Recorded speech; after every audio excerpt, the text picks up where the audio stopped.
Welcome to my channel SMS పక్కా middle class family అండి. అందరూ ఎలా ఉన్నారు? అందరూ బాగున్నారా? అందరూ బాగుండాలని మనస్ఫూర్తిగా కోరుకుంటున్నా. టైం వచ్చేసరికి 5:30 అవుతుంది. కొంచెం కొంచెంగా చీకటి వదిలి వెలుతురు వస్తూ ఉంది. క్లైమేట్ కూడా చాలా బాగుంది. అలాగే ఏంటి పొద్దున్నే బట్టలు పట్టుకుందాం అనుకుంటున్నారా? ఏం లేదండి, కొంచెం అర్జెంట్ అయినాయి బట్టలు. మిషన్‌లో వేసేద్దామని చెప్పి రెడీ అయిపోయాను. అందుకనే ఇక నిన్న నైట్ కొంచెం నాకు హెడేక్‌గా ఉండి ఏమి సర్దకుండా పడుకుండిపోయాను. అందుకని కిచెన్ రూమ్‌లోకి వచ్చేటప్పటికి నా కిచెన్ ప్లాట్‌ఫార్మ్ మొత్తం చూడంగానే గందరగోళం అనిపించింది. ముందు అర్జెంట్‌గా అవి క్లీన్ చేసుకోవాలి. తర్వాత పెసలు నానపెట్టానండి. టిఫిన్ పెసరట్టు కోసమని. సరే కదా అని చెప్పి ముందు అర్జెంట్‌గా గ్యాస్ కట్టు ప్లాట్‌ఫార్మ్ మొత్తం క్లియర్ చేసేసుకొని అర్జెంట్‌గా కెటిల్‌లో వాటర్ పెట్టేసుకొని, అలాగే రాగి పిండిని నానపెట్టేసుకొని, పొయ్యి అంటించేసి కొంచెం ఏముందిలేండి, ఇంక పొయ్యి అంటించామంటే ఇంక అదే మన పని అయ్యేదాకా కూడా అట్లాగే ఉంటుంది కదా! పొయ్యి అంటించేసుకొని కుక్కర్ పొయ్యి మీద పెట్టేసి రైస్ వండేసుకుంటున్నాను.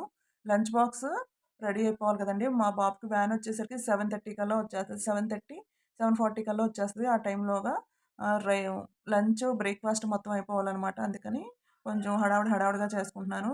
ఇక్కడైతే నేను బంగాళదుంపలు, క్యారెట్‌లయితే పెట్టాను. సారీ, కాకరకాయలు పెట్టాను. ఏం చేస్తానో ఫైనల్‌గా నాకే తెలీదు.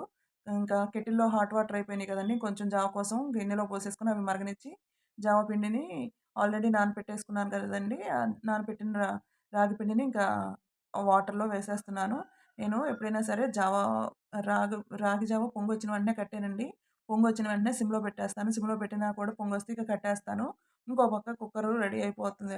విజిల్స్ వచ్చేస్తున్నాయండి. ఇదిగోండి చూసారా, రాగి జావ రెడీ అయిపోయింది. తర్వాత ఆలూని ఇలా పీల్ ఆఫ్ చేసేసుకొని దీంతో చాప్ చేసుకుందామా, లేకపోతే కట్ చేసి ఫ్రై చేద్దామా అనుకుంటూ ట్రై చేస్తున్నాం. ఫైనల్‌గా ఏదవుతదో నాకే అర్థం కాదు. దీనికి కావాల్సిన ఇంగ్రీడియెంట్స్ మొత్తం వేయించేసుకొని రెడీ చేసుకొని పక్కన పెట్టుకుంటున్నా. అలాగే పల్లీ చట్నీ కోసం పల్లీలు కూడా వేయించేసుకుంటున్నా. మొత్తానికైతే నేను ఆలూనైతే ఇట్లా చాప్ చేసుకున్నానండి. దా పీల్ చేసుకుంటూ వచ్చాను మరి. దాని అవుట్‌పుట్ ఎలా వస్తదో ఈసారి వీడియోలో ఎప్పుడైనా చెప్తానండి. అప్పుడప్పుడు చేస్తూనే ఉంటాను. కానీ 2 రకాలుగా చేస్తుంటాను. అందుకనే ఇలా చేసుకున్న తర్వాత దాని ఇంగ్రీడియెంట్స్ మొత్తం వేగిపోయినియి. మిక్సీ జార్‌లో వేసేసుకున్నాను. వేసేసుకొని పక్కన పెట్టేసుకుంటున్నాననమాట. ఇంకా ఇంకి ఇంకా అంటే ఇవాళ నాకు వీడియోలో ఎట్లా వాయిస్ ఓవర్ ఇవ్వాలో నాకది అర్థం కావట్లేదండి. అంతా నాకు గజిబిజిగా ఉంది నేను చేసింది. నాకే అర్థం కావట్లేదు. ఇక మీకేం అర్థమవుతుంది. ఇంక పోతే అట్టు పిండి మిక్సీ చేసేసుకున్నాను కదండీ!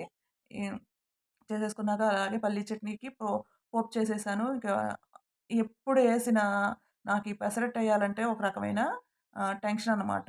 అలాగే ఇక్కడ నేను కాకరకాయ ముక్కల్ని కట్ చేసుకొని ఉప్పు, పసుపు వేసి పక్కన పెట్టానండి. దాని స్టోరీ నెక్స్ట్ వీడియోలో చెప్తాను. ఈ పెసరట్టు వేస్తున్నాననమాట. ఇక ఈ పెసరట్టు ఏసినప్పుడల్లా నాకొక పెద్ద టాస్క్ అనమాట. మామూలుగా అయితే ఏ దోసైనా మామూలుగా వచ్చేస్తదండి. ఈ పెసరట్టు నాకు సరిగ్గా రాదండి. అయినా సరే హ్మ్. ఎలాగైనా ఎయ్యాలని చెప్పి వేస్తాను గానీ, ఫైనల్‌గా అవుట్‌పుట్ బానే వస్తది కానీ, నాకే కొంచెం కంగారు, టెన్షన్ అనమాట. వస్తదో రాదో అనుకుంటూ చేస్తాను. ఇంకపోతే ఎలాగో ఫైనల్‌గా వచ్చేసిందండి. నాకు స్నానం చేశాక టిఫిన్ చేయాలనిపిచ్చుద్ది. అందుకే మా హస్బెండ్‌కి, మా పాపకి వేసేసిన తర్వాత స్నానం చేసేసి, నేటి మహిళను అనేలాగా కుంకుమ ఒకటి పెట్టేసుకొని రెడీ అయిపోయాను. ఇంకేముందండి, నేను టిఫిన్ చేసేసుకొని దానికి పల్లీ చట్నీ, మొన్న ఒక వీడియో చేశాను కదండీ! అల్లం దబ్బకాయ పచ్చడని. అది వేసుకొని తింటే చాలా అంటే చాలా బావుంది. ఎవరైనా చూడని వాళ్ళుంటే ఎళ్లి ఛానల్‌లోకెళ్లి చెక్ చేయండి. అల్లం దబ్బకాయ పచ్చడి చాలా అంటే చాలా బావుంది. హెల్త్‌కి కూడా చాలా మంచిది. ఒకసారి ట్రై చేసి కామెంట్ పెట్టండి. ఇక మనకి టిఫిన్ తిన్నాక టీ పడందే అది అసలు బ్రేక్‌ఫాస్ట్ అయిన ఫుల్‌ఫిల్ అవ్వదండి. అలాగే నేను టీ కూడా ఆహ్, ఓన్లీ టీగానే పెట్టనండి. దాంట్లో ఏదో ఒకటేస్తా. ఏదో ఒక ఇంగ్రీడియెంట్ మాత్రం పక్కాగా ఏస్తా. అయితే అల్లం టీయో, లేకపోతే మిరియాల టీయో, లేకపోతే దాల్చిన చెక్క టీయో, లేకపోతే లవంగం టీయో, ఏ ఏది ఏయకుండా మాత్రం నాకు టీ పెట్టడం అనేది అంత ఇంట్రెస్ట్ ఉండదు. ఇంకొక విషయం, షుగర్ కన్నా బెల్లం బావుంటదండి. కానీ నా దగ్గర బెల్లం అయిపోయింది. అందుకని షుగర్ వేసుకున్నాను. డికాషన్ పెట్టేసుకొని, పెట్టిన వెంటనే డికాషన్ మరిగిన వెంటనే పాలు పోయనండి. కొంచెం సేపు మరగనిద్దామని చెప్పి అలా అది మరిగే విధానం చూసుకుంటూ నుంచుంటాననమాట. నాకు ఈ టీ పెట్టే ఇంట్రెస్ట్‌లో హ్మ్. ఇంకొక ఇంట్రెస్ట్ ఇంక అంతగా ఏది ఎక్కువగా చేయనేమో అనిపిస్తది. అంత ఇదిగా పెట్టుకుంటాననమాట. ఇంట్రెస్ట్‌గా ఉన్నప్పుడు అట్లా పెట్టుకుంటాను. లేకపోతే ఎలాగోలా పెట్టేద్దాం అనుకుంటా. మొత్తానికి నేను ఇవాళ మిరియాల టీతో స్టార్ట్ చేశానండి టీ.